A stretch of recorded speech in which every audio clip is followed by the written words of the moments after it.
আরজিকর কাণ্ডের আবহে বাইরের কোনো কর্মসূচিতে যোগদান করতে পারবে না স্কুল পড়ুয়ারা, এমনই নির্দেশিকা জারি করেছে পশ্চিম মেদিনীপুর জেলা স্কুল শিক্ষা দফতর।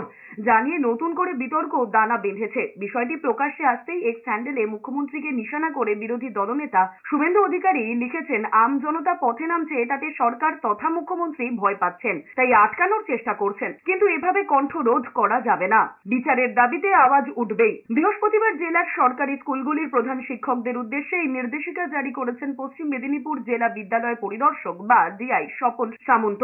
সেখানে বলা হয়েছে, কেবলমাত্র শিক্ষা দপ্তরের ছাড়া বিদ্যালয় ক্যাম্পাসের বাইরে অন্য কোনো কর্মসূচিতে ছাত্রছাত্রীরা যোগদান করতে পারবেন না। প্রয়োজনীয় ব্যবস্থা নেওয়ার জন্য স্কুলগুলির প্রধান শিক্ষক শিক্ষিকাদের নির্দেশ দেওয়া হয়েছে, অন্যথায় পদক্ষেপের হুঁশিয়ারিও দেওয়া হয়েছে।